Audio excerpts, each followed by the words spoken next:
안녕하세요. 네, 소개해 주신 대로 서울 서부교회에서 함께 교제하고 있는 양현준 형제입니다. 먼저 하나님 앞에 기도드리겠습니다.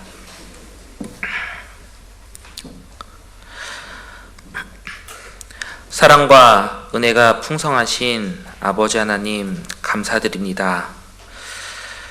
저희가 죄인 되었을 때에 저희 영혼을 먼저 사랑해 주셔서 예수 그리스도의 십자가 보혈로 모든 죄를 사하여 주시고 천국을 저희 마음 가운데 소망으로 허락하여 주심을 감사드립니다.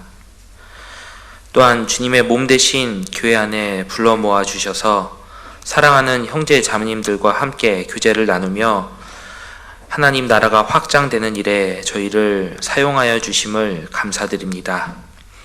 하나님께서 저희에게 어떠한 은혜를 허락하셨는지 항상 마음에 기억하고 주님의 은혜에 감사하는 마음으로 살아갈 수 있도록 도와주옵소서. 이 세상 살아가는 동안 정말 주님을 기쁘시게 하는 삶을 살 수 있도록 도와주시고 주님을 다시 배없는 날에 잘하였다 충성된 종아라는 칭찬을 받는 저희가 될 수 있도록 도와주옵소서. 무엇보다도 아직 주위에 구원을 얻지 못한 많은 잃어져가는 영혼들이 있습니다. 그 영혼들에게 저희가 먼저 받은 이 복음을 전하여 줄 수 있도록 도와주시고 또한 말씀 가운데 항상 깨어있는 삶을 살 수 있도록 도와주시기를 간구드립니다. 오늘 주일 아침을 맞이하여 함께 모여 하나님의 말씀을 상고하며 교제할 수 있는 시간을 허락하여 주심도 감사드립니다. 주 성령께서 이 자리에 함께하여 주셔서 주님께서 가르쳐 주시는 내용을 저희가 깨달아 알 수 있도록 도와주시고 또한 더욱 주님을 닮아가는 삶을 살 수 있도록 도와주시기를 간구드립니다. 혹 오늘 여러 가지 여건 가운데 못 오신 우리 믿음의 식구들이 있다면 주님께서 도와주셔서 함께 교제할 수 있도록 모든 여건, 건강, 마음을 허락하여 주시고 또한 주님 말씀 가운데 붙잡아 주시기를 간구드립니다. 더욱 우리 가평교회가 이 가평 지역에 이뤄진 영혼들을 전도하고 주님 말씀 가운데 구원함을 얻을 수 있도록 사용하여 주시고 도와주시기를 간구드립니다.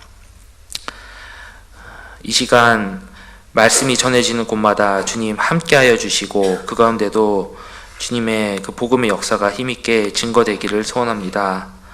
더욱 간구드리는 것은 세계에 말씀을 전하러 나가 계신 선교사님들 항상 함께해 주셔서 그 가운데 복음의 역사가 힘있게 일어나고 더욱 저희와 같은 기쁨을 누릴 수 있도록 도와주시기를 간구드립니다. 수고하시는 선교사님들과 가족들 그리고 동역자들 주님 함께 주셔서 주님 주시는 기쁨과 힘으로 선교의 사명을 다 할 수 있도록 도와주옵소서. 오늘 말씀 가운데 함께 해주시기를 간구드립니다. 저희를 사랑하시는 예수님의 이름으로 기도드렸습니다. 아멘.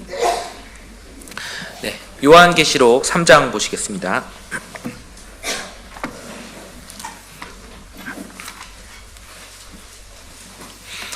요한계시록 3장 14절입니다.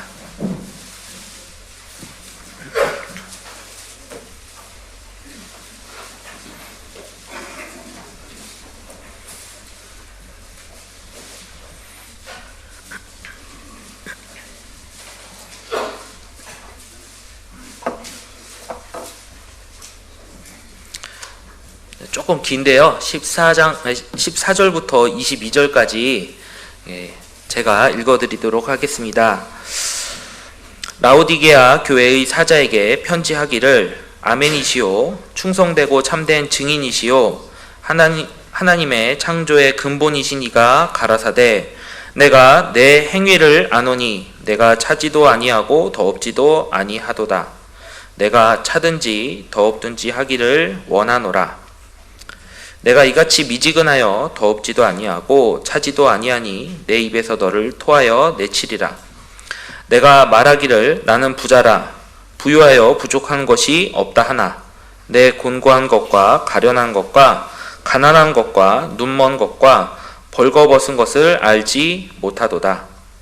내가 너를 권하노니 내게서 불로 연단한 금을 사서 부유하게 하고 흰옷을 사서 입어 벌거벗은 수치를 보이지 않게 하고 안약을 사서 눈에 발라보게 하라.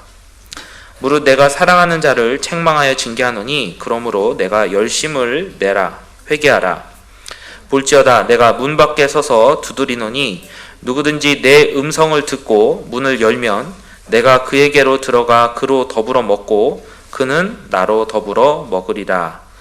이기는 그에게는 내가 내 보좌에 함께 앉게 하여 주기를 내가 이기고 아버지 보좌에 함께 앉은 것과 같이 하리라. 22절 말씀은 같이 읽겠습니다. 귀 있는 자는 성령이 교회들에게 하시는 말씀을 들을지어다. 네, 다시 한번 인사드리겠습니다. 안녕하세요. 네, 서울 서부교에서 왔습니다. 오늘 오는데 조금 걱정을 했어요. 눈이 온다는 그런 일기예보가 있어서 혹시 오는 길이 이렇게 오는 길에 혹시 사고가 나지 않을까 걱정을 했는데 전혀 문제가 없었고 네, 잘 왔습니다. 가평 교회가 이제 서울 서부교에서 이렇게 멀지도 않고 또 네, 입당식 때도 왔던 기억이 있고 또 제 개인적으로도 가평이 이렇게 낯설은 동네는 아니거든요. 그래서 저는 이제 전에 구리에 이렇게 잠깐 살았던 적도 있고 그래서 이렇게 또 친근한 그런 동네이기도 해서 또 이렇게 가평 식구들 만나뵙게 돼서 너무 반갑습니다. 서울 서부교회에서 함께 교제하고 있는데요. 가끔 이제 전국에서 전화를 많이 받습니다. 그래서 그 근처에 세브란스 병원이 있거든요. 그래서 우리의 가족들, 친척들 이렇게 입원하신 분들 상담 요청하시는 분들이 전화를 주시는데 교회당에서 딱 걸어서 10분 거리에 있습니다.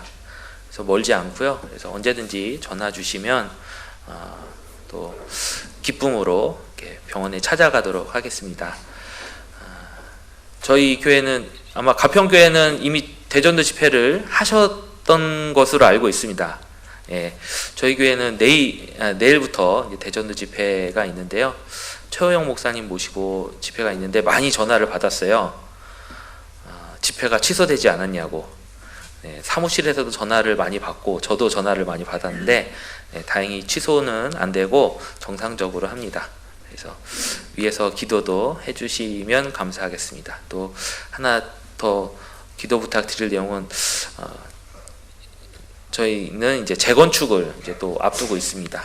그래서 지금 이제 설계를 어떻게 할지, 설계 사무소를 어디로 할지를 이제 입찰을 이제 좀 진행하려고 이제 기도하고 있습니다. 그래서 아마도 내년 정도에는 준공이 되지 않을까 이렇게 기대를 하고 있는 상태입니다. 또 위에서 기도해 주시면 감사하겠습니다. 오늘 요한계시록 3장에 나오는 라오디게아 교회를 통해서 우리가 교훈받을 그런 내용들을 생각을 해보고자 합니다. 아시는 것처럼 이 요한계시록은 이 마지막 시대에 하나님께서 어떻게 세상을 심판하실지에 대한 그 내용이 나와 있는 성경입니다. 참 이해도 안 되고 좀 어려운 성경이기도 하죠. 그런데 그 중에 2장과 3장에서는 예수님께서 7 교회에게 이렇게 책망과 그런 또 권면의 말씀을 해주시는 그런 내용입니다. 7 교회의 여러 가지 말씀으로 또 칭찬도 해주시고 책망도 해주시는 그 내용이 있는데 그 중에 이제 라오디게아 교회를 또 라오디게아 교회에 하시는 그런 말씀을 한번 생각을 해보고자 합니다. 왜 라오디게아 교회를 생각해야 되느냐? 여러 다른 교회의 말씀도 저희가 이제 참고할 수 있는 부분이 있지만 이 마지막 시대를 살아가고 있는 우리에게 가장 또 교훈이 되는 말씀이 많이 있을 것이다 생각이 듭니다. 정말 마지막 시대를 살고 있다는 것이 너무 확연하게 이렇게 보이는 시대를 살아가고 있어요. 이 세상의 그 지구 환경도 점점 안 지구가 옷과 같이 낡아진다라는 그 말씀이 우리에게 너무 그 현실로 다가오는 것을 느끼고 있습니다. 지구가 정말 낡아져서 올해는 너무 춥지도 않고 눈도 안 내리고 하는 것들을 우리가 눈으로 보잖아요. 또 어떤 곳에는 파키스탄에는 폭설이 와서 문제가 되고, 또 아프리카에는 메뚜기 떼들로 또 문제가 되고, 또 여러 가지 모스크바에는 겨울인데 식물원에 꽃이 피어가지고 또 이런 경우가 없었다고 식물 원장이 나와서 얘기를 하더라고요. 그러니까 지금 이 지구 환경이 너무나 지구 옷과 같이 낡아진다라는 그 말씀이 너무 공감이 되는 시대를 살아가고 있습니다. 그뿐만이 아니죠. 인간성이 타락되고 사람들이 모두 다 이 마지막을 향해 달려가는 그런 것들을 우리는 눈으로 보고 있습니다. 이 시대에 이 라오디게아 교회처럼 우리도 잠자는 생활을 할 수가 있거든요. 라오디게아 교회에 예수님께서는 깨어있는 삶을 살 것을 이제 말씀하고 계십니다. 동일하게 우리에게도 교훈이 될 수 있는 부분이 굉장히 많이 있다라고 생각이 돼서 이 라오디게아 교회를 통해서 우리도 교훈을 받아보고자 합니다. 그래서 오늘은 이 내용을 가지고 함께 생각을 해보도록 하겠습니다. 아시는 것처럼 요한계시록 2장과 3장에는 예수님께서 7 교회에게 칭찬과 또 혹은 책망을 하십니다. 칭찬만 한 교회도 있고 또 책망만 한 교회도 있어요. 칭찬만 한 교회는 서머나 교회 그리고 빌라델비아 교회, 이 2개 교회는 칭찬의 내용만 이렇게 기록이 되어 있습니다. 책망만 한 교회도 있죠. 라오디게아 교회가 그렇습니다. 책망만 한 교회. 그리고 이제 보통 교회들은 칭찬도 있고 책망도 있고 하는 그런 교회의 모습들을 보여주고 있습니다. 놀랍죠? 실은. 왜 놀랍냐? 하나님께서 세우신 교회인데 책망할 일들이 있다라는 거예요. 책망할 일들이. 우리는 교회에 대해서 그런 생각을, 기대를 갖잖아요. 완벽한 모습, 완전한 모습으로 있을 것이다라는 기대를 가지고 있습니다. 처음에 딱 구원받았을 때는 어떻습니까?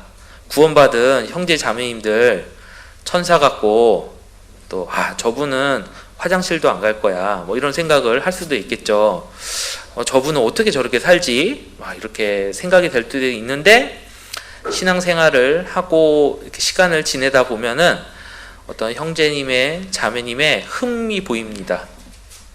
판단하게 되고요. 또 혹은 앞에 계신 임원, 그 임원들을 또 판단하는 경우가 또 있기도 하고요.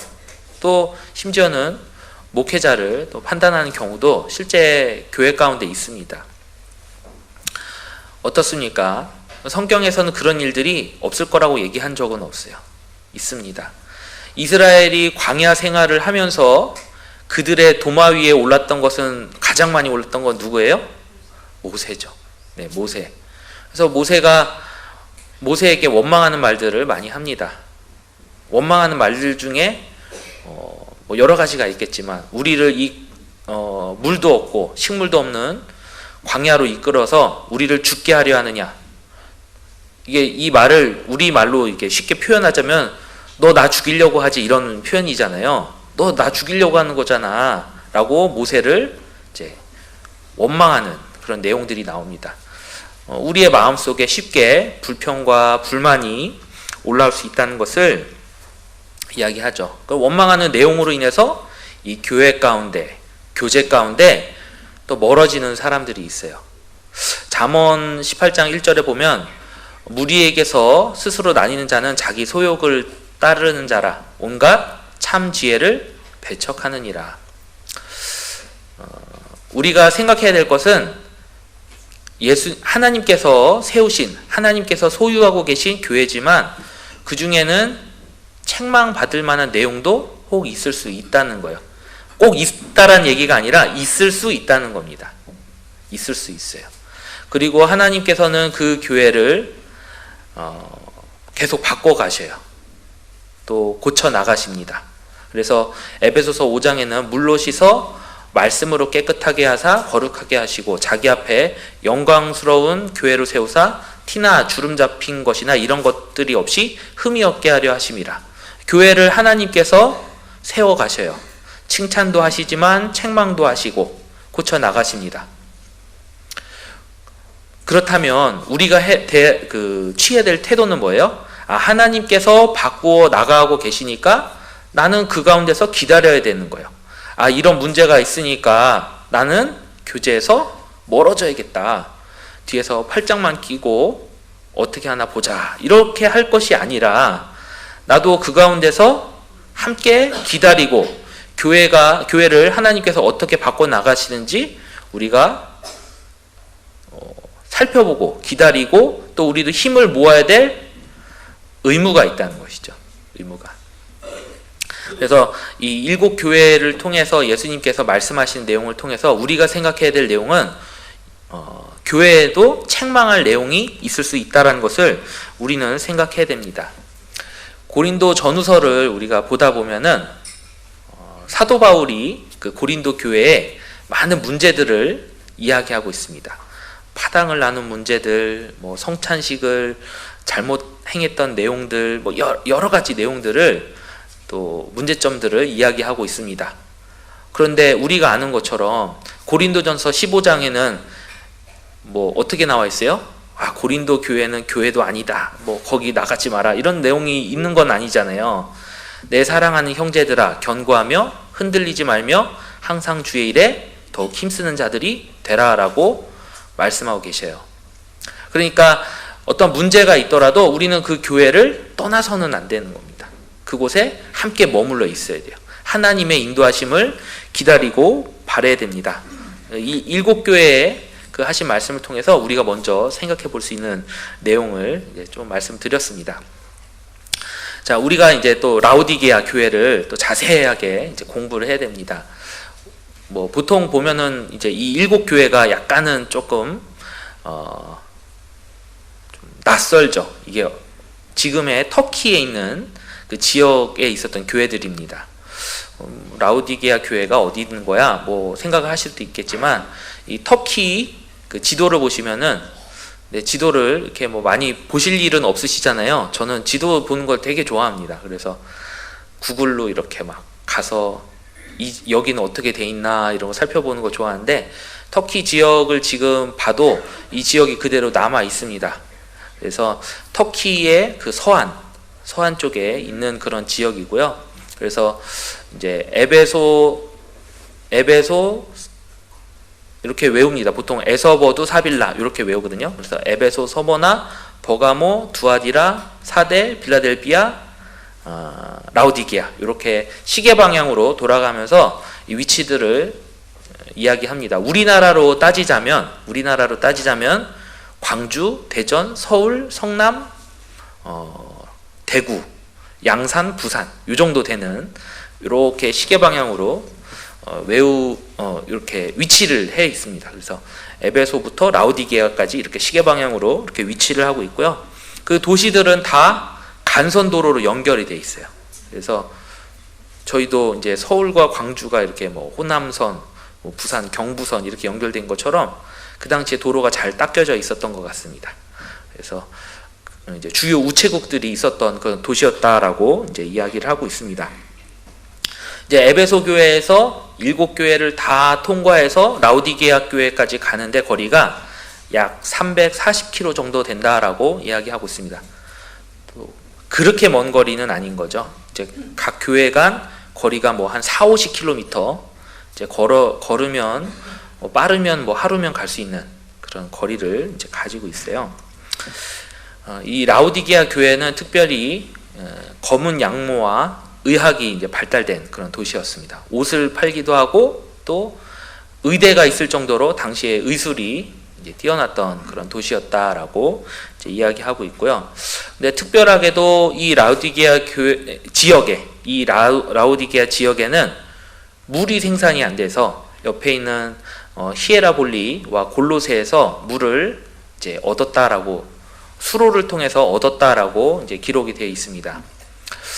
로마 시대 때 그 한 20km 되는 그 수로를 만들었다라고 이야기를 하고 있거든요. 이제 이 라우디게아 지역을 제외하고라도 로마 시대 때 이제 그 기술력으로 20km 되는 수로를 건설한 곳이 꽤 많았다라고 이야기를 하고 있어요.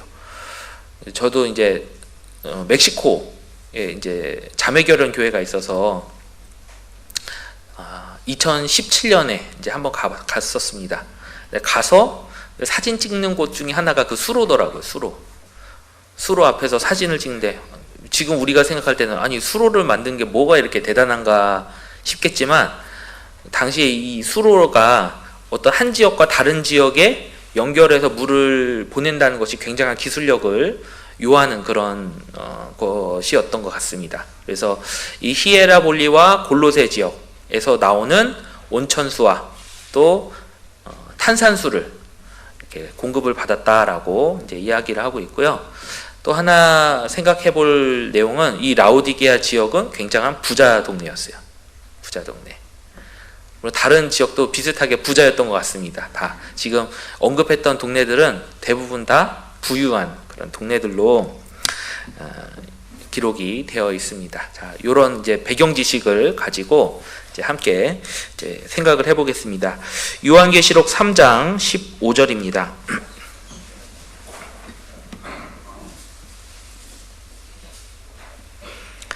3장 15절 말씀 제가 읽어드리겠습니다.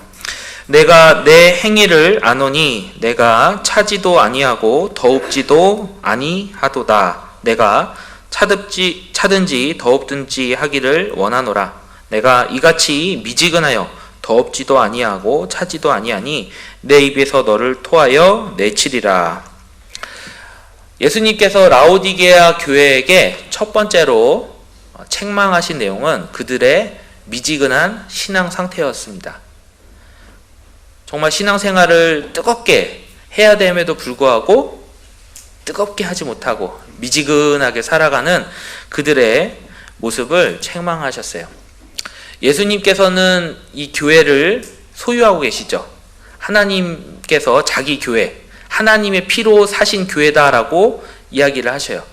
또 교회를 수식하는 말 중에 하나는 그의 몸된 교회다라고 이야기를 하고 있습니다. 그러니까 예수님께서는 이 교회를 통해서 이 세상에 일을 하고 계십니다. 일을 하고 계셔요. 주로 어떤 일들을 얘기하죠? 전도, 많은 사람들이 구원 얻는 일을 교회를 통해서 하시고, 또 하나는 양육, 구원받은 사람들이 이 교회 가운데 성장하는 일들을 하시죠. 그런데 이 교회를 통해서 일을 하실 수가 없었던 겁니다. 우리도 그렇잖아요. 몸이 아프면 일을 할 수가 없습니다. 감기에 걸리면 내가 당장 하고 싶어도 할 수 없는 일들이 있죠. 정말 아프고 몸이 막 너무 괴로우면은 하고 싶어도 일을 못 하잖아요. 저는 거의 체해본 역사가 없는데 작년에 처음 체해봤습니다. 저 체라는 거 처음 해봤어요. 근데 그러니까 체하니까 할 수 있는 게 없더라고. 이게 정신이 몽롱해지고, 그래서 우리가 아프면은 이제 할 수 있는 일들이 없잖아요. 그래서 그때 담임 목사님께서 손을 엄청 따주셨는데 너무 아파가지고 다시는 체하지 말아야겠다 이런 생각을 이제 하게 됐는데, 또 우리가 몸이 아프면은 또 우리가 할 수 있는 일이 없습니다. 제가 전에 그 축구를 하다가, 또 겉보기에는 그렇지 않은데 축구를 좀 좋아했었거든요. 그래서 축구를 하다가 십자인대 파열이 된 거예요. 그 당시만 해도 이제 지하철에 어르신들이 이렇게 불편하셔서 이렇게 노약자 보호석이 있잖아요. 그런 곳을 이해를 할 수가 없었는데, 일단 목발을 짚고 지하철을 타보니까 안고 싶은 거예요. 이게 다리가 이러다 보니까. 근데 자리를 양보해줘야 안 해줘요? 네, 목발을 짚고 가도 안 해줍니다. 안 해주더라고요. 해주는 사람도 있는데 한 3명 중에 1명은 자리에 양보를 안 해주더라고요. 그래서 내가 이렇게 젊지만 이렇게 다리 하나 이렇게 내가 이렇게 가고 싶은데 걸어 다니는 것 자체가 참 하나님의 은혜구나 이런 생각을 한 적이 있습니다. 우리는 이 몸을 통해서 일하고 싶어 하죠. 건강한 몸을 원합니다. 마찬가지로 하나님께서는 이 교회를 통해서 일하고 싶어 하셔요. 많은 사람들을 구원하고 싶어 하시고 또 구원받은 사람들을 든든히 세우기를 원하십니다. 그 일들을 하기를 원하시죠. 그런데 이 라오디게아 교회를 통해서는 할 수가 없었어요. 왜냐하면은 이 라오디게아 교회는 너무나 약했기 때문이죠. 신앙적으로 약했기 때문에. 그들의 미지근한 그런 태도들 때문에 하나님께서는 일을 하실 수가 없었습니다. 그러면서 이제 여기서 그 당시에 미지근한 그 태도를 미지근한 그 물로 이제 표현하고 계시죠. 라오디게아 사람들은 알고 있었습니다. 그들에게 공급되는 물 자체가 미지근한 물인 거예요. 처음부터 미지근한 물만 마셔봤다면 원래 물은 미지근한 거지 라고 생각을 했을 겁니다. 그렇겠죠? 내가 평생 마셔봤지만 물은 미지근한 거야 라고 했으면 그냥 뭐 미지근한 대로 먹고 살지 뭐. 근데 그들도 알고 있었어요. 10km 떨어진 곳에 히에라볼리에서 나오는 온천수가 얼마나 뜨거운지 그들도 알고 있었습니다. 골로새 지역에서 나오는 탄산수가 얼마나 차가운지 알 수가 있었어요. 그들도. 10km 떨어진 곳이니까 가서 마셔봤겠죠. 만져봤겠죠. 아, 여기서 나오는 물은 차갑다. 여기서 나오는 물은 뜨겁다. 알고 있었죠. 우리도 뭐 이렇게 콜라를 마신다고 하면은 콜라가 이게 물론 안 좋아하시는 분도 계시겠지만 좋아하는 사람들은 이 탁 쏘는 맛에 콜라를 마시려고 기대를 하고 마십니다. 그것을 기대한 것처럼 라오디게아 사람들도 이 물이 원래는 뜨겁고 원래는 차가운 물이라는 것을 알아요. 하지만 그들에게 왔을 때는 기대하는 모습은 아니었다는 거죠.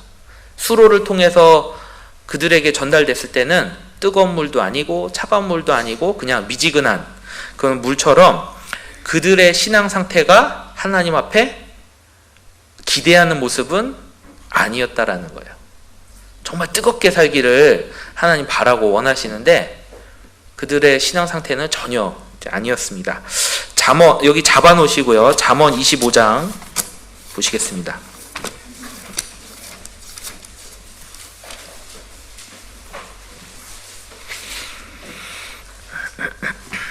잠언 25장 13절입니다.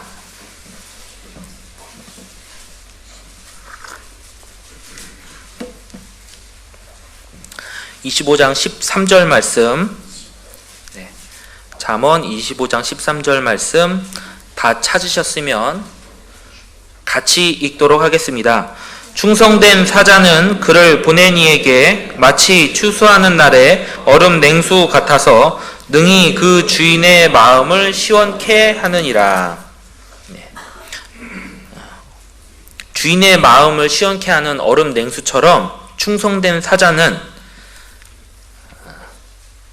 그를 보낸 이에게 시원한 일을 하는 거죠. 우리도 보내심을 받았습니다.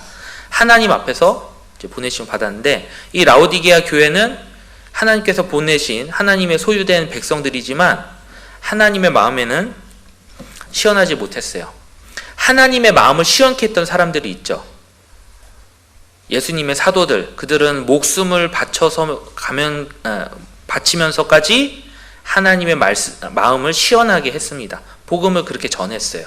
그리고 복음이 전해지는 곳마다 하나님의 마음을 시원하게 했던 그런 제자들이 있었습니다.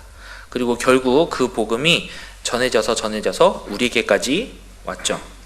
우리는 정말 하나님의 마음을 시원하게 하고 있는 것인가 생각해 볼 수 있겠죠.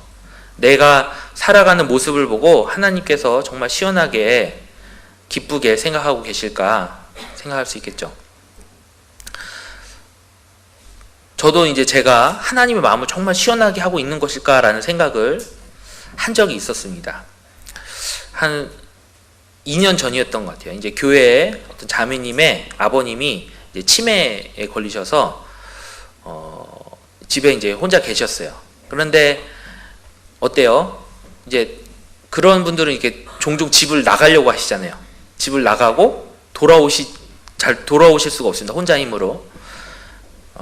그런 일이 있었는데 하루는 이제 기도 부탁이 올라온 거예요. 아버님이 나가셔서 안 들어오고 계시다고. 가족들이 찾고 있는데 지금 계속 찾고는 있지만 찾기가 어려운 거예요. 기도 부탁이 올라와서 이건 기도만 할 것이 아니라 일단 가야겠다. 그래서 일단 갔습니다. 뭐 누가 만나자고 한 건 아닌데 구역 식구들이 다 나왔어요. 찾기 시작했습니다. 근데 12시가 다 됐는데 다 못 찾겠는 거예요. 못 찾겠는 거예요.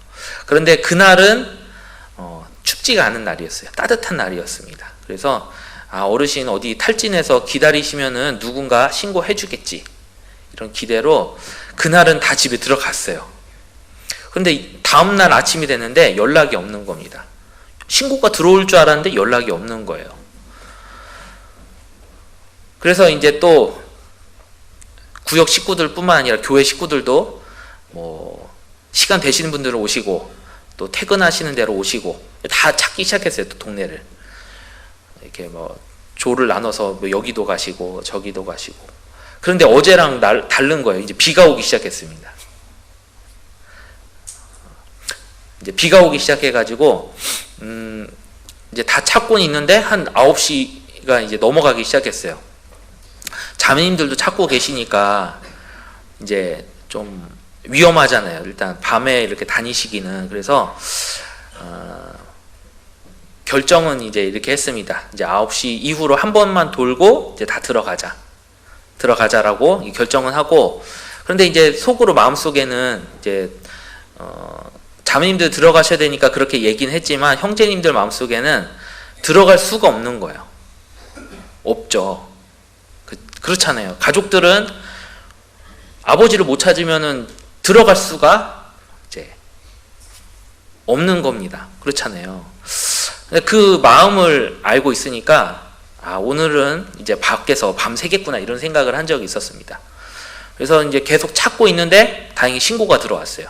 신고가 들어와서 찾고 이제 다행히 이제 기쁨으로 이제 집에 들어갔던 일이 있는데, 그 일을 겪다 보니까 정말 내가 하나님의 마음을 가지고 전도하고 있는가 다시 한번 생각을 해보게 됐습니다. 정말 간절하게 그 주님의 그 마음을 가지고 전도하고 있는가 생각을 해보게 됐습니다. 그런 찬송가도 있죠. 그런 복음성가가 하나 있죠. 얼마나 아프실까 하나님의 마음은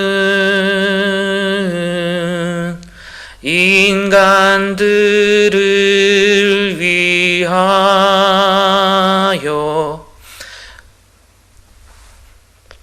죄송합니다.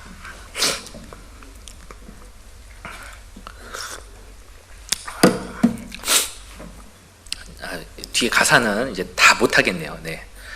아들을 제물로 삼으실 때 하나님의 그 마음이 얼마나 간절하게 사람들이 구원받기를 원하실까, 이런 생각을 한 적이 있습니다. 내가 그 마음을 다 모르는구나, 그렇게 간절한 마음으로 하고 있는가. 이제 답은 이제 나는 그렇게 못하고 있구나라는 생각을 한 적이 있습니다. 정말 주님의 마음으로, 간절한 마음으로 전도해야 되는데 그렇게 못하고 있구나. 우리가 그 마음으로 정말 힘있게 뜨겁게 살아야 되는데 그렇게 못하고 있구나 생각을 한 적이 있습니다. 잠언 10장 보시겠습니다. 잠언 10장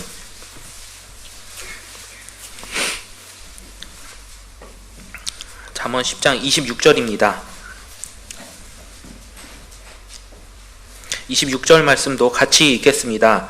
게으른 자는 그 부리는 사람에게 마치 이의 초 같고 눈의 연기 같으니라.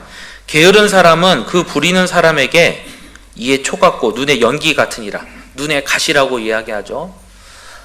일을 시키고 나서 그 어떤 직장 상사나 아니면 그 CEO, 어떤 그 소유자가 그 부리는 사람의 그 태도에 따라서 눈의 가시처럼 생각할 수도 있다는 것이죠.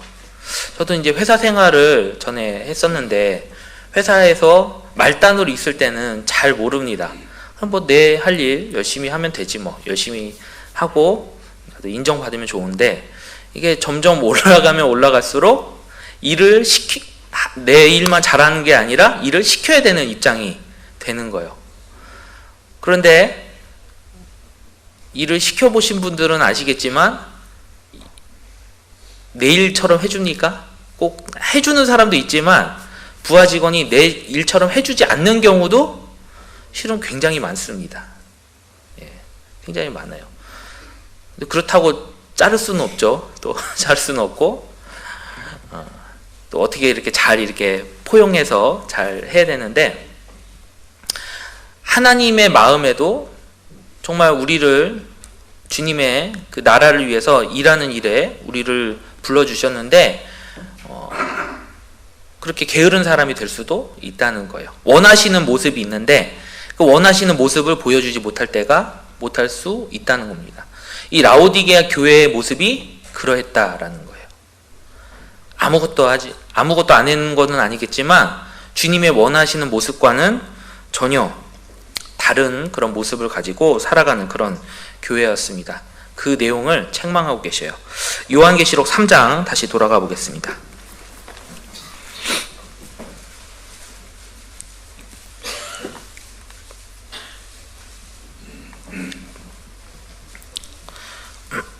(3장) 17절 말씀 제가 읽어드리겠습니다.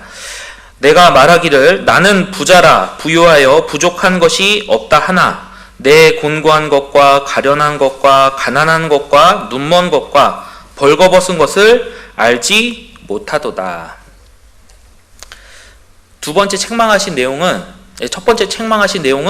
그들의 미지근한 신앙 상태를 책망하시고, 두 번째 책망하신 내용은 스스로 알지 못했어요. 라오디게아 교회는 스스로 자신의 영적 상태를 알지 못했습니다.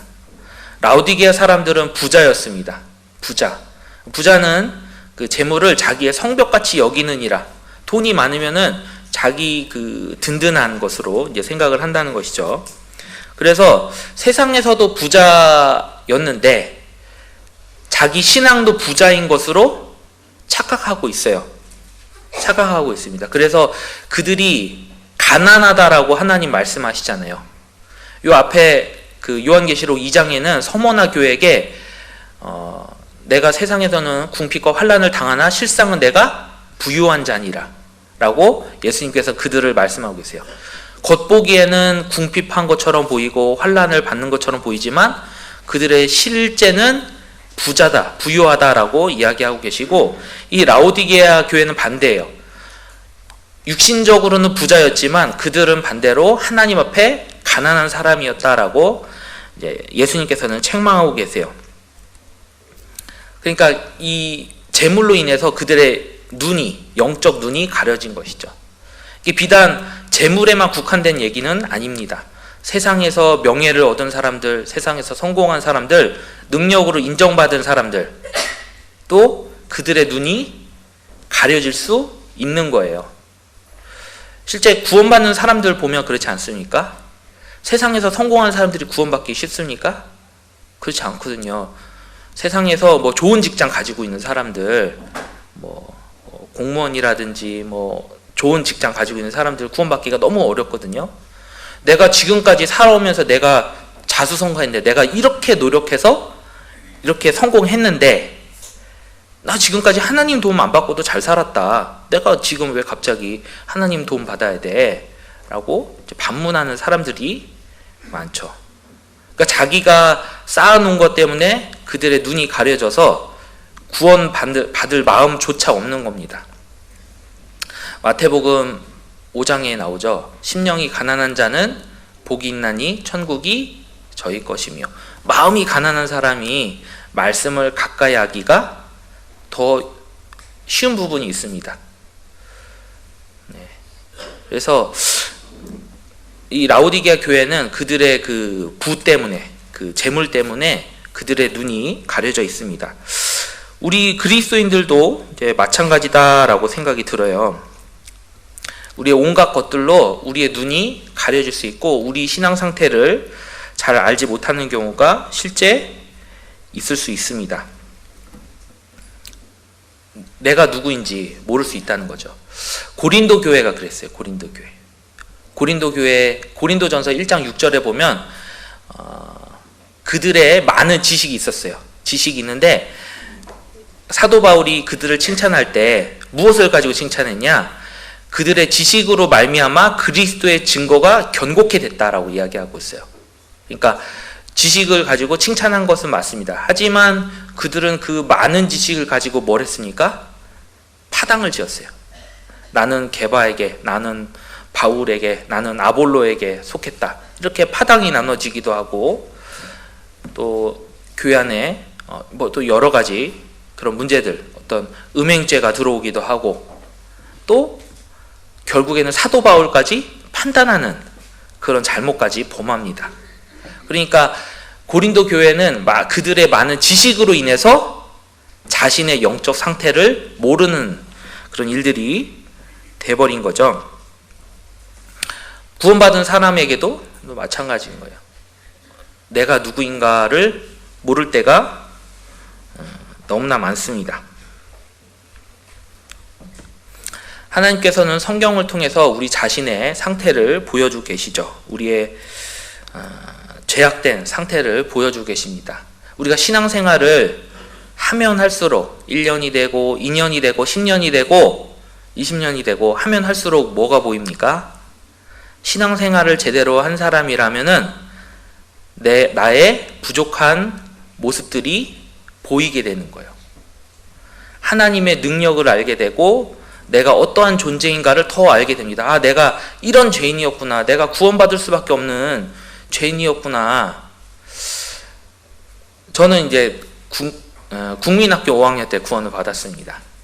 근데 그때는 이제 못 모르고 제가 어떤 사람인지 잘 몰랐던 것 같습니다. 지금도 마찬가지인 것 같아요. 그거는. 근데 지금도 모르는 것 같습니다. 국민학교 5학년 때 구원 받을 때 죄인이라는 생각은 했지만 그렇게 큰 죄인이라는 생각은 별로 안 해봤거든요. 그래서 이렇게 중고등학교 때 이렇게 지내면서는 적당히 세상과 타협하는 모습들도 많이 있었던 것 같아요. 많이 있었죠, 실제. 많이 있었고, 내가 어떤 사람이구나라는 것을 잘 몰랐지만, 교회에 있으면 있을수록, 성경을 배우면 배울수록, 아, 내가 진짜 모자란 사람이다, 부족한 사람이다라는 것을 더 많이 느끼게 되고, 내가 나를 모르는구나라는 것을 더 많이 알게 됩니다. 잠언 잠깐 보겠습니다. 잠언 26장입니다.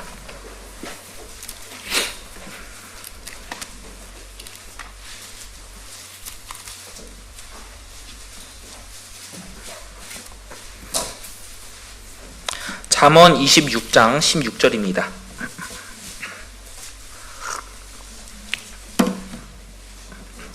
(26장 16절) 말씀 같이 읽겠습니다. 게으른 자는 선히 대답하는 사람 7보다 자기를 지혜롭게 여기느니라. 왜 게으른 사람은 자기를 지혜롭게 여기죠?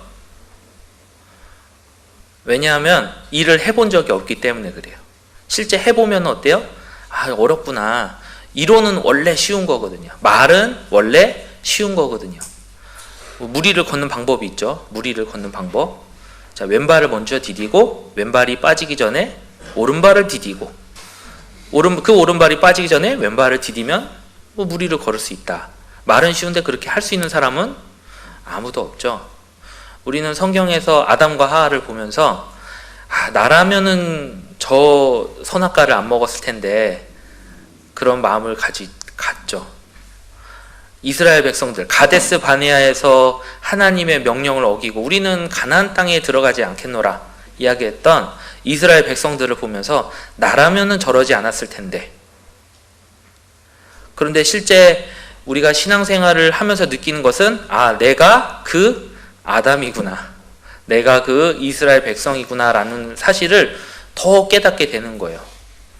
효도를 하면 할수록 내가 불효자라는 것을 느낄 수밖에 없지 않습니까? 내가 효도를 다 할 수 있는 사람이 아니구나 라는 것을 더 많이 알게 되는 것처럼 우리가 하나님 뜻에 정말 맞게 살려고 노력하면 할수록 내가 정말 죄인이구나, 나는 어쩔 수 없는 죄인이구나 라는 것을 더 많이 알게 되고, 또 하나님의 능력을 또 알게 되고 하게 됩니다. 우리 스스로를 나를 알아야 되는 거예요. 제가 다니던 회사에 그 연말이 되면 이제 성적을 주잖아요. S부터 A, B, C 뭐 이렇게 성적을 줬었습니다. 중요하죠. 왜냐하면 이 성적에 따라서 돈을 더 주니까. 그리고 실제 돈을 더 많이 받습니다. 많이 좀 이렇게 흐뭇한 좋은 성적을 받으면 흐뭇한 느낌이 들겠죠? 돈을 더 많이 주면요. 그런데 그 성적에 포함되는 것 중에 하나가 이게 랭킹 평가라는 것들을 했어요. 그래서 제가 회사에 가서 랭킹 평가라는 것을 처음 접했을 때는 야, 이렇게 잔인한 제도가 있냐 이런 생각이 들었습니다. 이게 뭐냐 하면은 우리가 팀이 뭐 10명이다 20명이다 하면은 자기 자신을 제외하고 다른 사람들이 우리 팀에서 가장 필요한 사람, 그 다음 필요한 사람, 그 다음 필요한 사람 이렇게 1, 2, 3, 4, 5, 6, 7, 8 이렇게 쓰는 거예요. 좀 잔인하죠? 잔인하다라고 생각되는데 이게 이걸 왜 했냐면은 이제 팀장들이 실제 팀원들을 잘 이렇게 모르는 경우가 있어서 기여도를 잘 모르는 경우가 있어서 이제 그것을 이제 참조하라고 주는 겁니다. 이게 절대적인 평가는 아니에요. 절대적인 평가는 아닌데 이제 아까 제가 말씀드린 것처럼 제가 이제 중간에 이제 중간 관리자로 이제 올라가다 보니까 이것을 이제 결과를 알아야 되는 상황이 되는 겁니다. 그런데 놀라운 것이 뭐냐 하면은 자기 자신을 빼고는 다른 사람들에 대해서는 굉장히 객관적으로 다 평가를 한다는 거예요. 그게 크게 다르지 않습니다. 이 사람이 얘기한 것과 이 사람이 얘기한 것과 우리 팀에서 누가 필요하고 누가 안 필요하고를 누가 기여를 많이 했고 누가 기여 못한 것을 거의 똑같이 나온다는 거예요. 다른 사람은 아주 객관적으로 평가합니다. 그런데 주관적으로 평가하는 건 누구예요? 나. 자기 자신은 내가 왜 이 성적을 받았냐고 이거는 납득이 안 가고 다른 사람은 똑같이 야, 너 꼴등이야 라고 얘기하는데 나는 꼴등이 아니라고 얘기를 하는 거예요. 그러니까 이게 그렇구나. 나도 나 자신을 객관적으로 못 보겠구나 이런 생각이 들었습니다. 우리 각자의 신앙 상태가 하나님 나를 어떻게 보고 계실까? 흐뭇하게 보고 계실까? 혹은 잘 못하는 부분들을 보고 계실까? 물론 하나님께서는 우리에게 말씀을 주시고 기다려 주시고 기대하는 모습들이 있죠. 하나님이 원하시는 그 모습들이 있지 않습니까? 근데 부족한 부분들이 너무나 많은데 우리가 그것들을 잘 못 보는 경우가 너무나 많을 겁니다. 라오디게아 교회의 모습이 그랬다는 거예요. 착각했죠. 잘 살고 있는 것처럼 부자라서 착각한 부분이 있는 겁니다. 내가 신앙에서도 부자라고 이렇게 착각을 한 것입니다. 이 마지막 시대에 정말 이 환경도 많이 변해가지만 인간성도 많이 타락하고 있지 않습니까? 물질 만능주의가 팽배해져가는 그런 시대를 살아가고 있어요. 사람들의 가치관이 너무나 달라져 있는 시대를 살잖아요. 이사야 5장 보시겠습니다. 이사야 5장.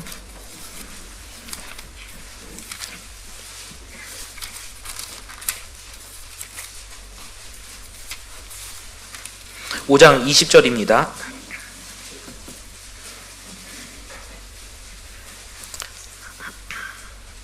이사야 5장 20절 말씀. 네, 제가 읽어드리겠습니다. 악을 선하다 하며 선을 악하다 하며 흑암으로 광명을 삼으며 광명으로 흑암을 삼으며 쓴 것으로 단 것을 삼으며 단 것으로 쓴 것을 삼는 그들은 화 있을진저. 그러니까 악을 선하다고 선을 악하다고 어떤 가치관이 뒤죽박죽 되어 있는 시대를 살아가고 있는 거예요. 이 세상 사람들이 그렇습니다. 동물의 그런 생명을 보호해야 됩니다. 동물의 권리를 보호해야 됩니다. 그런 사람들에게 꼭 다 그런 것은 아니겠지만 개와 사람이 내가 키우던 개가 빠지고 내가 모르는 사람이 물에 빠졌습니다. 누구를 구해야 됩니까? 개라고 답하는 사람들도 있다는 거예요. 진짜 실제 물론 여기서 말이 되냐라고 생각하시는 분들도 있겠지만 이 세상 사람들 중에 그렇게 가치관이 바뀌어가는 사람들이 너무나 많습니다. 너무나 많아요.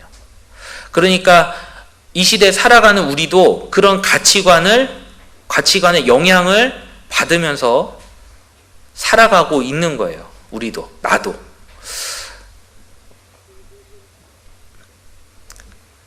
누구라고 얘기는 당연히 할 수 없겠지만, 청년들 결혼을 이제 해야 돼가지고, 이제 부릅니다. 어떤 형제님, 어떤 자매님을 원하십니까? 이렇게 물어볼 때가 있어요. 각양각색이죠. 순종하겠습니다. 네. 이렇게 얘기하시는 분도 있고, 어떤 형제님이었으면 좋겠습니다. 어떤 자매님이었으면 좋겠습니다. 이런 얘기를 할 때도 있는데, 어떤 분들은 당당하게 와서 전 맞벌이 해야 되니까, 이게 특정 직업을 찍어서 저는 이런 직업을 가진 자매님 소개해 주세요. 교사 자매님 소개시켜 주세요. 이렇게 당당하게 와서 얘기를 하시는 분이 있는 거예요. 그래서 좀 이게 소개해야 되는 입장에서는 좀 황당하더라고요. 아니 왜 어떻게 이런 생각을 할 수가 있지? 물론 속으로는 생각을 할 수도 있겠죠. 속으로는 생각을 할 수도 있는데 그게 입 밖으로 내도 당연한 것처럼 이렇게 그 사고가 이렇게 바뀌다 보니까 저도 깜짝 놀랐습니다. 이렇게 하는 그리스도인이 있구나. 이런 생각을 하게 됐는데 그런 영향을 우리도 지금 받고 있다는 겁니다. 최근에 이제 어떤 자매님이 동계 수련회 때 청년 자매님이었습니다. 저희 교회는 아니죠. 상담을 받으러 오셨어요. 상담 받으러 오셔서 이제 자기 가족이 온몸을 다해서 교회에 봉사를 하고 있는데 자기가 옆에서 봤을 때는 자기 건강도 챙기고 살 궁리를 하면서 자기 것도 좀 챙겨가면서 해야 될 것 같은데 어느 게 맞는 거예요? 라고 이제 물어보더라고요. 본인 마음에 가족이 안타까웠겠죠. 자매님도 구원을 받으신 분이고요. 그런데 제가 그래서 성경을 찾아드렸습니다. 그래서 요한계시록에 나와 있는 내용, 죽도록 충성하라.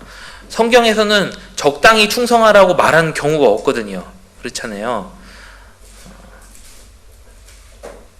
우리가 일부러 몸을 해할 필요는 당연히 없지만 주님의 일이 있고 주님의 일이 정말 필요하다면, 그리고 정말 그것이 주님이 원하시는 것이라면은 우리는 그 가운데 나아가야 되는 게 맞는 거예요. 과부의 두 렙돈을 크게 보셨잖아요.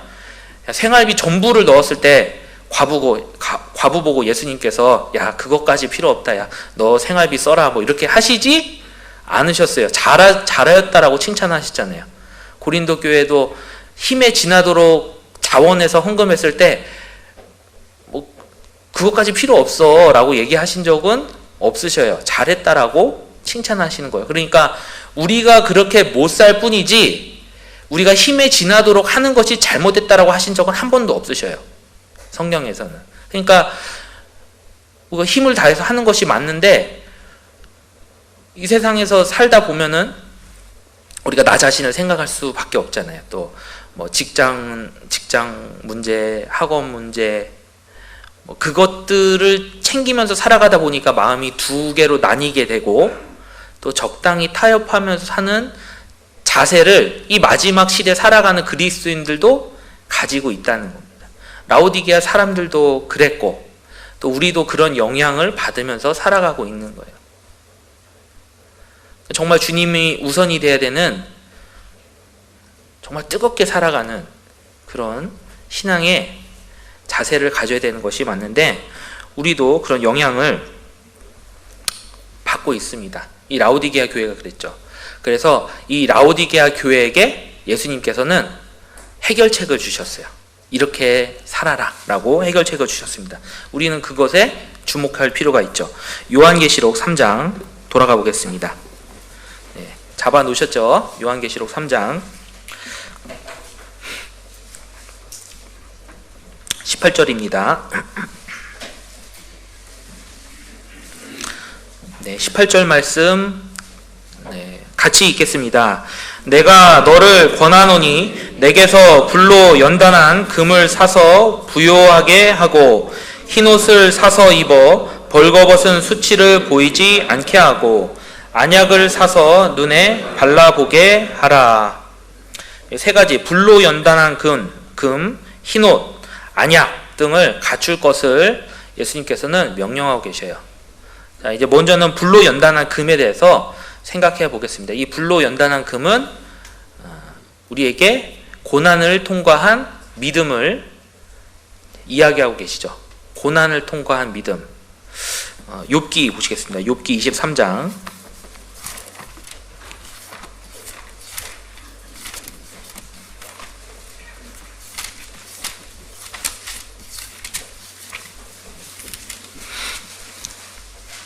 욥기 23장 10절입니다.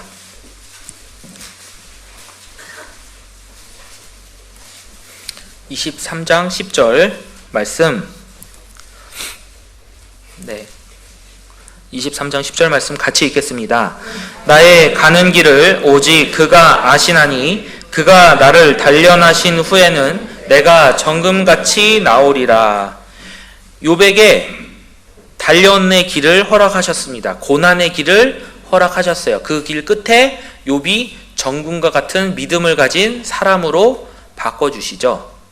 그러니까 라오디게아 교회에게 고난을 통과한 믿음을 요구하고 계시는 겁니다. 욥은 고난을 통해서 정금 같은 사람으로 나왔습니다.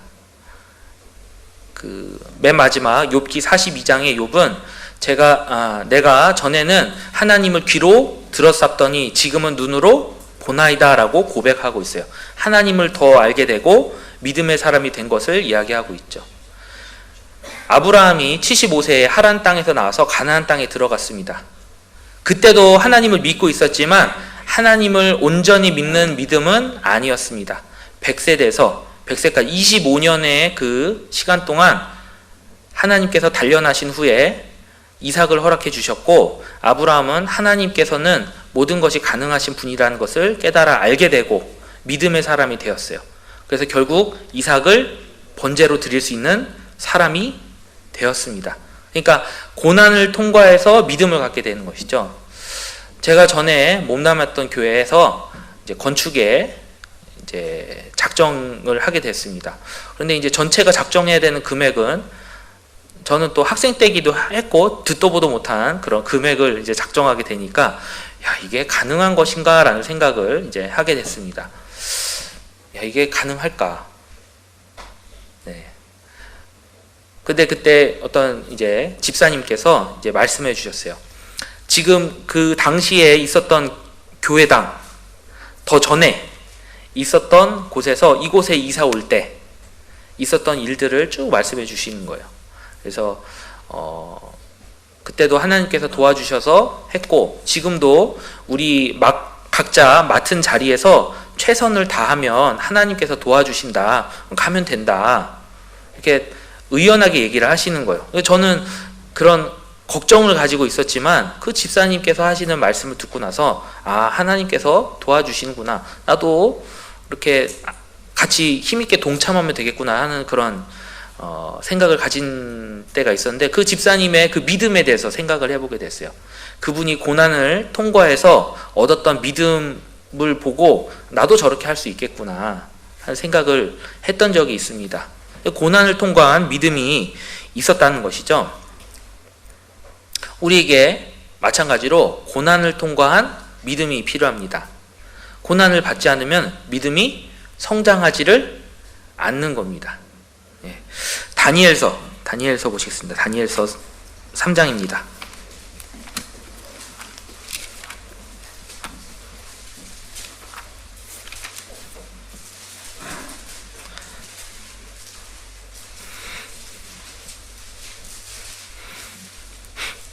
다니엘서 3장 26절입니다.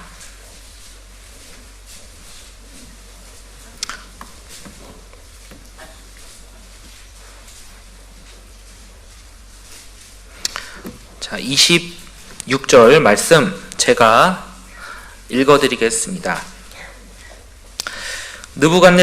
느부갓네살이 극렬히 타는 풀무 아국 가까이 가서 불러가로되, 지극히 높으신 하나님의 종 사드락, 메삭, 아벳느고야, 나와서 이리로 오라 하매 사드락과 메삭과 아벳느고가 불 가운데서 나온지라.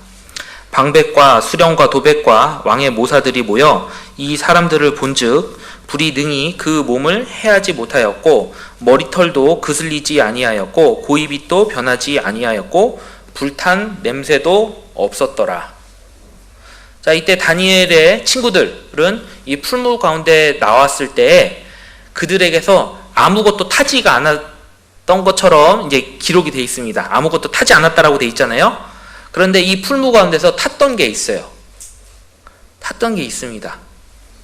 그들을 결박하고 있었던 결박이 탄 거예요. 그죠? 여기 20절 보시면요. 20절 군대 중 용사 몇 사람을 명하여 사드락과 메삭과 아벳느고를 결박하여 극렬히 타는 풀무 가운데 던지라 하니. 결박해서 던졌죠? 하지만 25절에는 왕이 또 말하여 가로되 내가 보니 결박되지 아니한 네 사람이 불 가운데로 다니는데 상하지도 아니하였고 그 넷째의 모양은 신들의 아들과 같도다 하고, 결박되지 아니한 네 사람이 그 풀무 가운데서 다녔다라고 되어 있어요. 그러니까 이 다니엘의 친구들은 결박돼서 던져졌지만 그 결박이 탔어요. 그 고난 가운데서 믿음이 생길 것을 이야기를 하죠. 우리도 마찬가지입니다. 우리가 믿음대로 살지 못하는 것들이 너무나 많잖아요. 우리를 결박하고 있는 것들이 있어요. 믿음대로 살고 싶었는데 우리를 결박하는 것들이 있잖아요. 어떤 생활의 염려들, 가족의 핍박들, 세상에서의 어려움들, 그런 것들이 우리가 믿음대로 살지 못하도록 결박을 하고 있습니다. 하지만 우리가 고난을 받을 때 이게 별거 아니구나, 받자라는 생각이 드는 거예요. 별거 아니구나. 그 가운데 주님께서 주시는 기쁨이 있고 주님께서 함께 하시고 우리가 그것들을 이겨나갈 수 있습니다. 처음에만 어렵지 넘고 나면은 별거 아니었구나라는 생각이 드는 거예요. 우리가 그 교제에 참여한다. 우리가 교제하잖아요. 우리는 많은 곳에 교제라는 낱말을 붙입니다. 그래서 뭐 축구 교제, 뭐 식사 교제, 뭐 여러 가지 그 교제라는 말을 붙이는데, 실은 그 교제의 진짜 의미는 고난에 함께 참여한다라는 말이죠. 빌립보서 3장에 보시면, 그리고 또 빌립보서 4장에 보시면 교제는 고난에 참여한다라는 말과 동일하게 쓰이고 있어요. 그러니까 우리가 교제한다라는 것이 고난에 함께 참여하는 거예요. 이 교회에 와서 내가 말씀만 듣고 집에 간다. 교제 이제 구역 모임이나 어떤 조모임만 참여하는 것이 교제에 참여하는 것이냐? 그것이 아니라 교제에 참여했다, 교회에 참여했다고 하는 것은 함께 고난 가운데 함께 동참하는 것을 얘기하는 거죠. 복음 전하는 일에 함께 동참하는 것, 함께 힘을 합하는 것이 교제에 참여한다의 진정한 의미인 겁니다. 물론 그 모습들 가운데는 우리가 모여서 서로 대화를 나누고 하는 것들도 포함되겠지만, 그런 것들만 있고 복음이 전해지지 않는다면 그것은 교제하는 것이 아닌 거죠. 그것은 친목회와 다름이 없지 않습니까? 실은 세상에 이렇게 친한 사람들 얼마나 많습니까? 그냥 뭐 말하고 뭐 대화하고 놀 때는 뭐 좋을 수도 있겠죠. 우리끼리 좋자고 이렇게 하는 것이 아니라 우리가 복음을 위해서 동참하고 협력하고 희생하는 것이 진짜 교제에 참여하는 것이죠.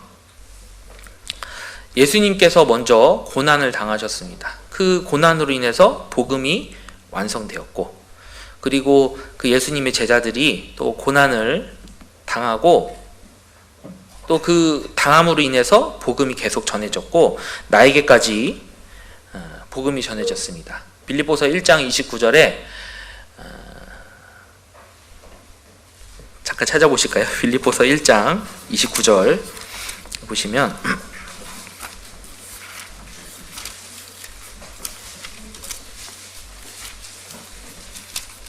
빌립보서 1장 29절 말씀,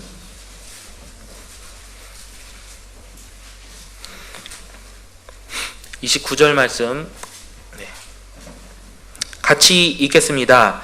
그리스도를 위하여 너희에게 은혜를 주신 것은 다만 그를 믿을 뿐 아니라 또한 그를 위하여 고난도 받게 하심이라. 그를 위하여 고난도 받게 하신다라고 말씀하고 계세요. 이제 상담하면서 이제 가족의 핍박으로 인해서 상담 받으시는 분들이 많습니다. 그래서 내 가족이 아버지가 어머니가 나를 핍박해서 복음 전하기가 너무 어렵습니다 라고 이야기하시는 분들이 있어요. 실제 많죠. 그리고 그 이야기를 듣다 보면은 저도 기도가 되고, 또 어떻게 하면은 이 고난을 쉽게 해드릴 수 있을까 하는 그런 마음이 저절로 나올 때도 실은 굉장히 많은 것 같습니다. 그런데 이 성경에서 고난이 없이 복음이 전해지는 예가 있는가? 없죠. 복음이 전해지려면, 내 가족이 구원받으려면 지불돼야 되는 것은 나의 고난입니다. 고난 없이 복음이 전해지지 않습니다. 우리가 저 바깥에 있는 가게에서 물건을 살 때도 돈을 줘야 물건을 사는 것처럼 고난을 지불해야 복음이 전해지고, 고난이 지불돼야 역사가 일어나는 것이죠. 그분에게 다른 말씀을 드릴 수가 없는 거예요. 왜냐하면 성경에는 이렇게 공식처럼 되어 있거든요. 고난이 지불돼야 된다고. 성경에 다른 말이 없잖아요. 복음이 전해지려면 고난 받는 방법 이외에 다른 방법이 성경에 나온 게 있습니까? 없습니다. 고난을 받아야지 복음이 전해지는 거예요. 하나님께서 우리에게 고난을 허락하신다면 우리가 가져야 될 태도는 뭐예요? 우리는 고난을 감수하는 태도를 가져야 되는 거죠. 당연히 올 게 왔구나. 내가 받아야 되는 것이구나. 골로새서 또 보시겠습니다. 골로새서 1장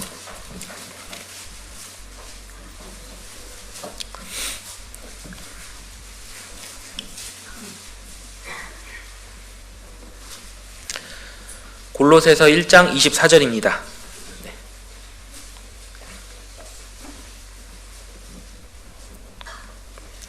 24절 말씀 또 같이 읽겠습니다. 내가 이제 너희를 위하여 받는 괴로움을 기뻐하고 그리스도의 남은 고난을 그의 몸된 교회를 위하여 내 육체에 채우노라. 그리스도의 남은 고난을 그의 몸된 교회를 위하여 내 육체에 채운다라고 말씀하고 계세요. 자, 채운다라는 것은 능동적인 얘기입니다. 수동적인 얘기가 아니죠. 채운다라는 것은 내가 사서 받는다라는 거예요. 그러니까 물론 하나님께서 허락하시는 고난이 있습니다. 내가 일방적으로 받는 고난도 있겠지만 결국 복음을 전하기 위해서 받아야 되는 고난들은 대부분은 능동적으로 내가 채우는 거예요. 내가 이 컵에 물을 넣으려면은 물이 있는 곳으로 가서 물을 따라야 됩니다. 가만히 있어서 이 물이 따라지진 않겠죠. 누군가는 채워야지 이 컵에 물이 채워지는 것처럼 내가 고난을 채운다라고 표현하고 계세요. 사도 바울은 많은 고난을 받았죠. 더베에 가서 막 돌로 맞아서 침을 당했습니다. 죽은 것 같아서 성 바깥으로 버렸어요. 하지만 또 들어가서 복음 전하죠. 저라면은 실은 돌 맞았으니까 이만큼이면 할 만큼 했으니까 저 돌아갈래요. 이런 마음이 저는 들지 않았을까, 저는 그런 생각이 들더라고요. 그런데 그렇게 고난을 받았음에도 불구하고 더 채우려고 다시 성에 들어가고 또 계속해서 가잖아요. 제가 그렇게 겉으로는 그렇게 안 보이는데 저는 산을 좋아합니다. 그래서 산에 올라가는 걸 참 좋아해요. 산은 이제 청년에 산에 가자고, 교제를 산으로 가자고, 대부분 청년들은 바다에 가는 걸 좋아하지 않습니까? 지금도 대학부를 산에 가자고 얘기를 하고 있는데, 어떤 때는 이제 청년회에서 산으로 가자고 했더니 산 꼭대기에서 우는 자매가 나타나는 거예요. 왜 야외 교제를 이런 곳으로 와가지고 막 이렇게 우는 자매도 나타나서 이게 내가 무리했나 좀 싶은 생각이 들었는데, 아무튼 이 복음 전하는 것을 산의 비유를 합니다. 그래서 이사야 40장에 보면은 복된 소식을 전하는 자여 너는 높은 산에 오르라 많은 고난을 받으라 라고 이야기합니다. 산이라는 곳이 그렇잖아요. 산을 안 간다라고 해서 누가 나에게 비난하지 않습니다. 산은 내가 찾아가야지 올라가는 거예요. 뭐 안 올라갔다고 옆에 있는 사람이 왜 산에 안 올라갔어 뭐 이런 얘기는 안 하죠. 고난을 받는 것이 마치 그와 같아요. 내가 찾아서 가야 되는 거예요. 찾아서 채운다라고 돼 있잖아요. 내가 찾아서 채우지 않으면 그 고난은 받을 수가 없는 겁니다.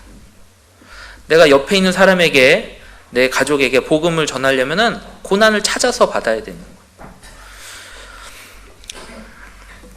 라오디게아 성도들에게는 불로 연단한 믿음, 고난을 통과한 믿음을 이야기하셨는데 그 고난을 라오디게아 성도들은 받지를 않고 있었던 겁니다.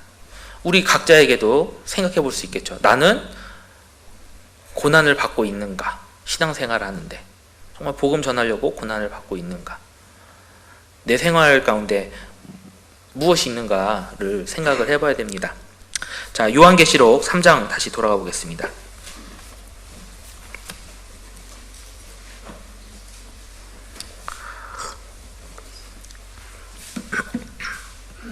3장 18절입니다.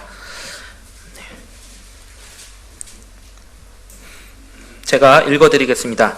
내가 너를 권하노니 내게서 불로 연단한 금을 사서 부요하게 하고 흰옷을 사서 입어 벌거벗은 수치를 보이지 않게 하고 안약을 사서 눈에 발라보게 하라. 자, 흰옷을 살 것을 예수님께서는 주문하고 계세요. 이 흰옷이 이제 어떤 구원의 옷을 이제 이야기할 수도 있습니다. 이제 너희 중에 구원받지 않은 사람들 이제 구원받게 해야 된다라는 말로도 생각을 할 수도 있겠지만 이 교회에게 하시는 말씀이라는 것을 생각을 해볼 때 구원받은 사람답게 살아야 된다. 구원받은 사람답게 옷을 입어야 된다라는 말하고 다르지 않을 것이라 생각이 됩니다. 골로새서 3장 보시겠습니다. 골로새서 3장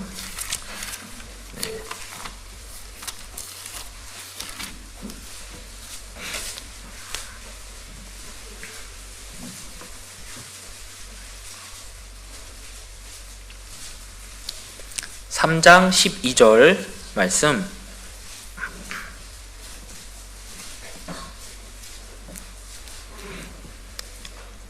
3장 12절 말씀 같이 읽겠습니다.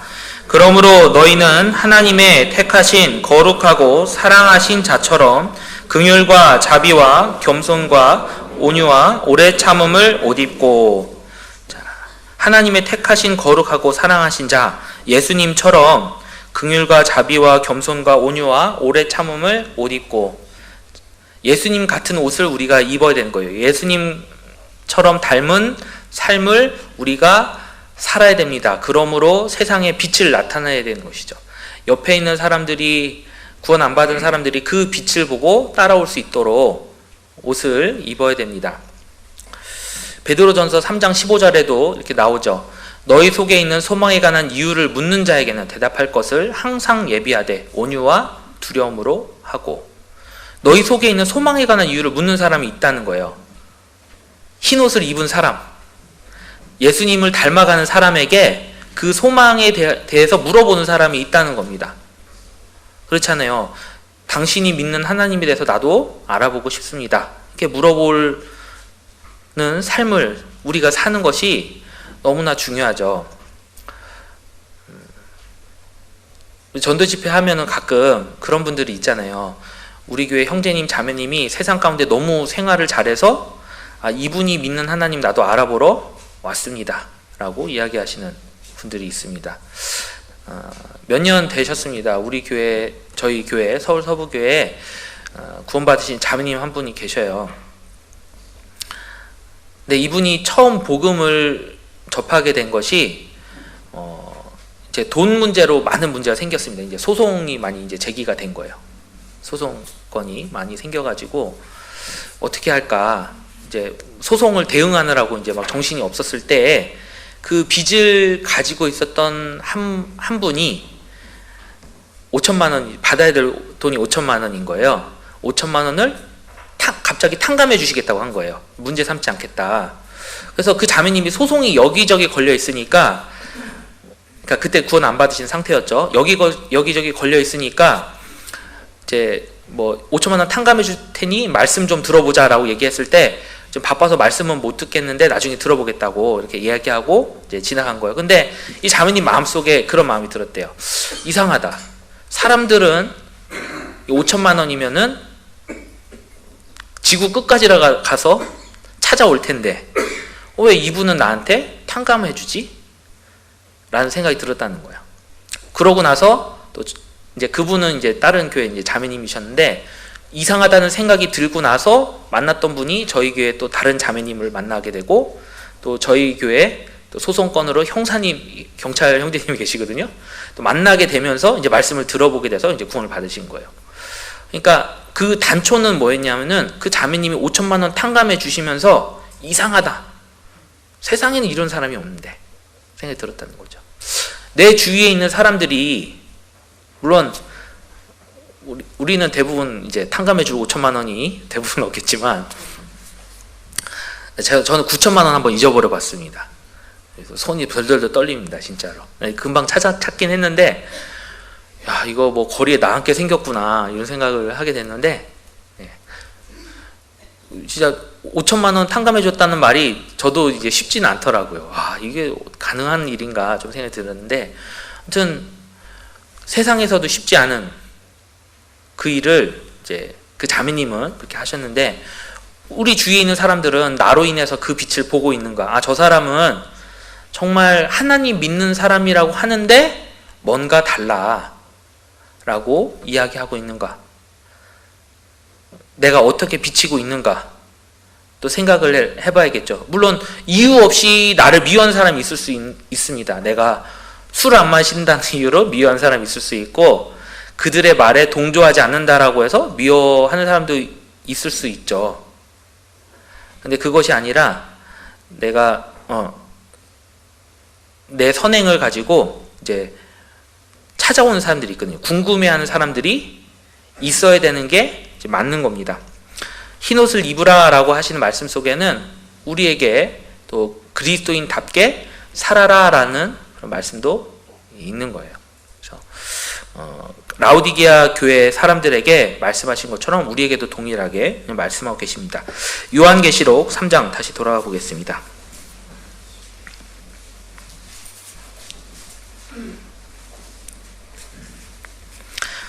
3장 18절 말씀 제가 또 읽어드리면요.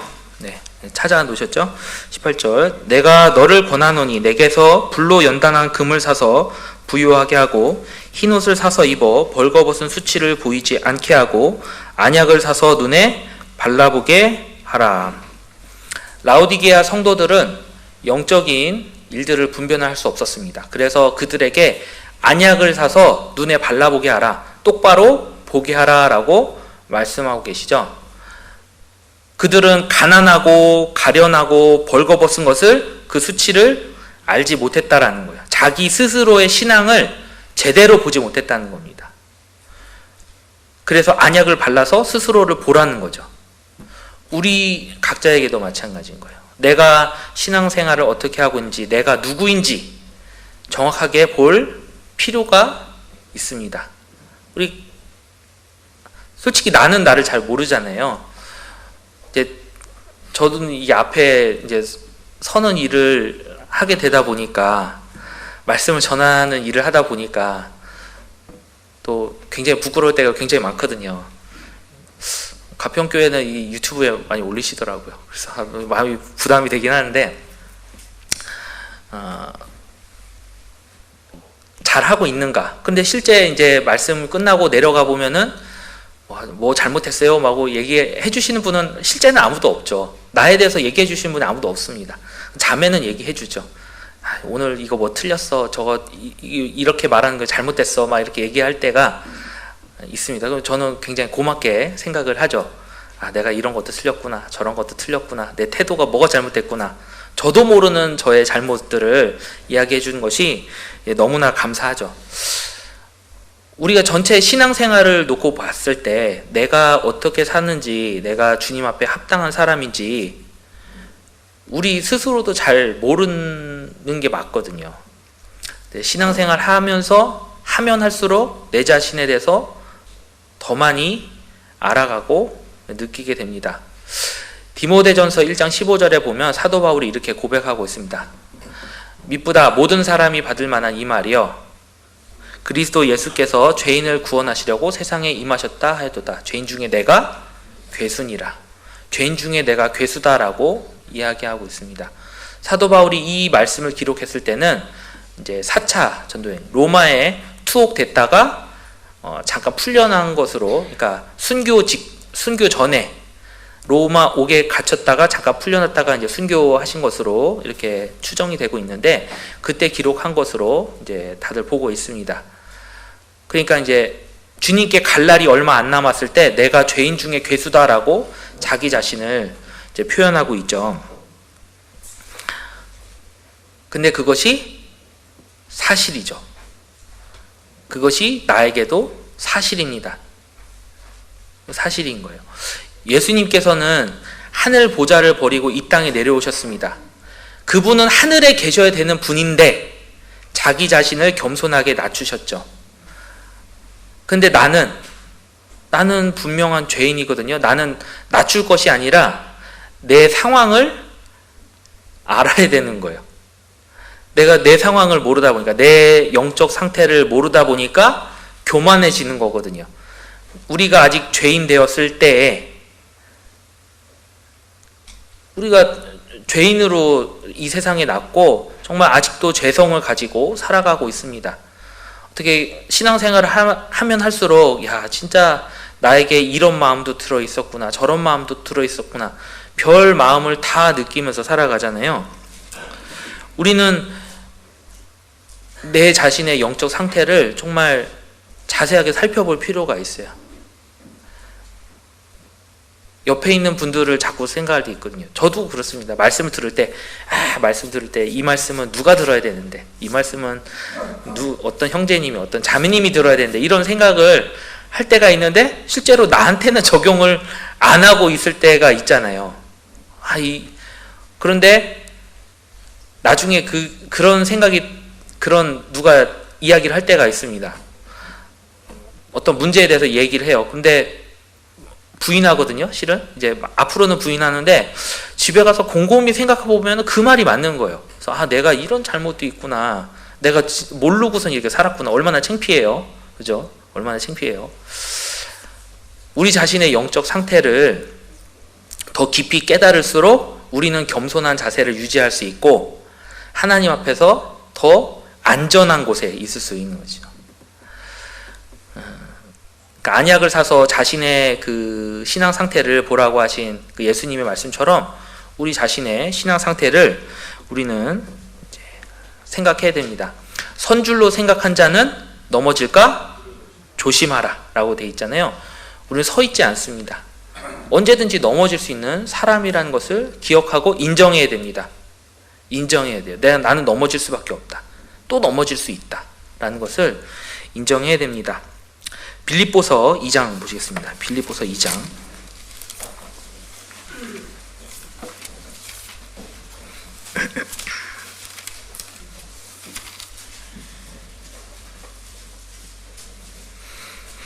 (2장) 3절입니다.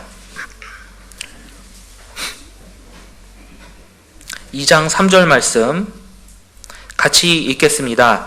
아무 일에든지 다툼이나 허영으로 하지 말고 오직 겸손한 마음으로 각각 자기보다 남을 낮게 여기고, 겸손한 마음을 가지고 자기보다 남을 낮게 여기라는 거죠. 나보다 나은 사람이야 라고 생각하고서는 말하는 것과 나보다 낮은 사람이야 라고 생각하고 말하는 것은 뉘앙스부터 다릅니다.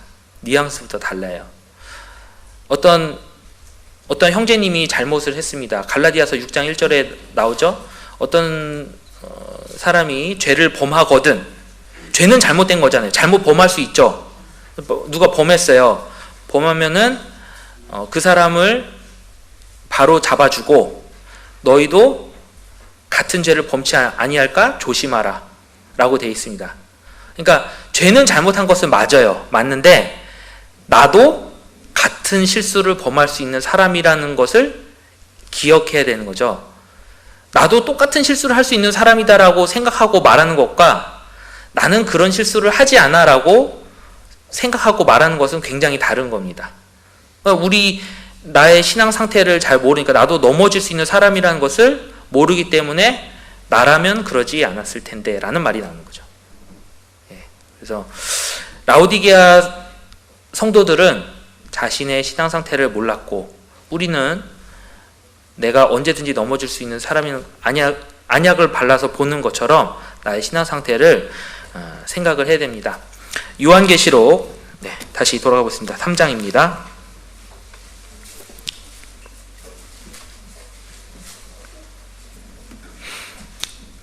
3장 19절 말씀 19절 말씀 제가 읽어드리겠습니다. 무릇 내가 사랑하는 자를 책망하여 징계하노니 그러므로 내가 열심을 내라 회개하라. 예수님께서는 사랑하는 자를 책망하고 계십니다. 말씀을 주고 계세요. 책망하고, 이 책망이라고 하는 것은 사랑하기 때문에 주시는 겁니다. 사랑하지 않으면 주시지 않죠. 하나님께서 이 세상 사람들을 그냥 버려두실 때가 있었어요. 창세기 6장에 보시면 하나님의 아들들이 사람의 딸들과 결혼했을 때 나의 신이 저희와 다시 함께하지 아니하리니 이런 말씀이 나오거든요. 신이 함께하지 않았다. 성령 하나님이 그들과 함께하지 않았다. 그들을 버려두었다라는 거예요.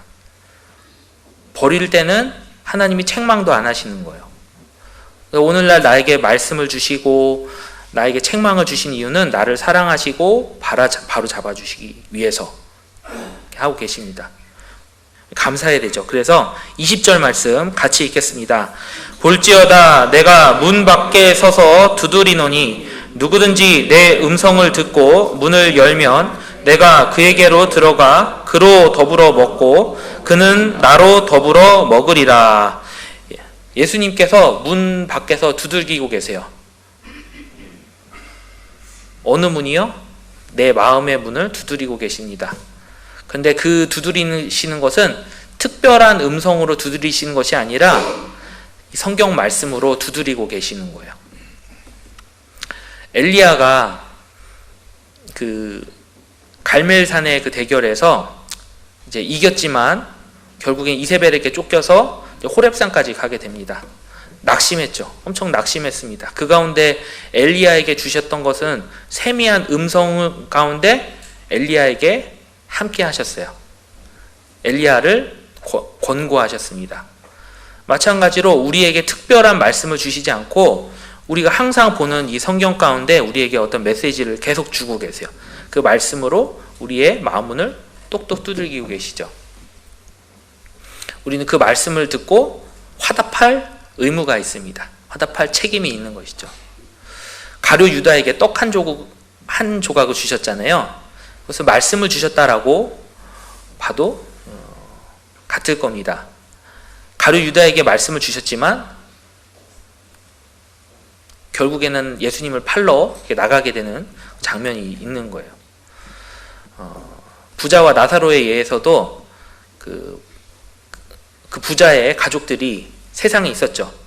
근데 그 가족들의 형제들에게 모세와 선지자들에게 듣지 아니하면 죽은 자가 살아날지라도 그 말을 듣지 아니하리라. 모세와 선지자에게 듣는 것처럼 우리에게는 하나님께서 주신 이 성경이 있고 성경 말씀 가운데 우리의 마음문을 두드리고 계세요. 내가 열심을 내라, 회개하라, 신앙생활을 뜨겁게 가져라.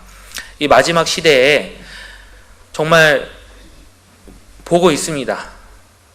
저는 이제 개인적으로는 이제 제가 5학년 때 구원을 받았다라고 이제 말씀을 드렸는데 그때 당시에 이제 마지막 시대에 하면은 뭐 666표 이렇게 딱 들으면은 막 진짜 강제로 받을 걸로 생각을 했어요. 강제로 막 못생기게 생긴 거를 사람 이마에다가 받고 여기 오른쪽 손등에 받을 걸로 생각을 했습니다. 그런데 지금은 실제로 사람들이 받자라고 하는 시대가 왔죠. 벌써 한 15년 지난 일이지만 저는 이제 전공이 원래 컴퓨터공학입니다. 교수님이 그 얘기를 하시는 거예요. 교회랑 상관없이 그냥 수업 시간에 앞으로 모든 사람이 표를 받게 되는 시간이 있을 것이다. 진짜 깜짝 놀랐거든요. 아, 이런 얘기를 내가 듣고 있다니, 수업 시간에 깜짝 놀랐습니다.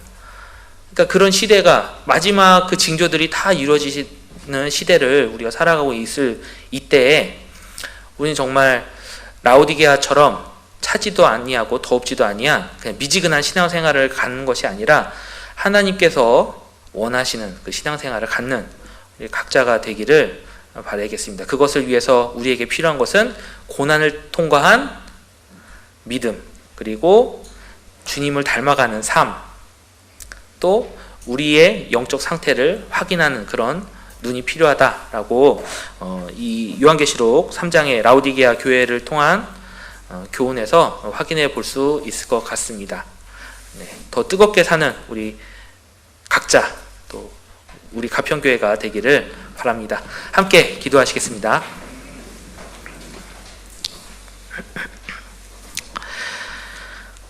사랑과 은혜가 풍성하신 아버지 하나님 감사드립니다. 저희를 구원하여 주시고 또한 주님의 몸 되신 교회 안에 불러 모아 주셔서 주님의 나라가 확장되는 일에 저희 각자를 사용하여 주심을 감사드립니다. 오늘 라오디게아 교회를 향하여 하신 말씀 가운데 또 교훈을 받아보았습니다. 날로 악해져 가는 이 세상 가운데에 복음의 등불을 들고 힘있게 외치는 우리가 될 수 있도록 도와주시고 또한 힘을 주시고 지혜를 주셔서 더 많은 그 잃어진 영혼들을 주님 앞에 돌아오게 할 수 있도록 도와주옵소서. 오늘 교제하는 가운데도 모든 일정 가운데 함께하여 주셔서 주 성령 가운데 교제할 수 있도록 도와주시고 인도하여 주옵소서. 이 시간 이후에 모든 일정을 주님께 부탁드리며 저희를 사랑하시는 예수님의 이름으로 기도드렸습니다. 아멘. 네, 찬송가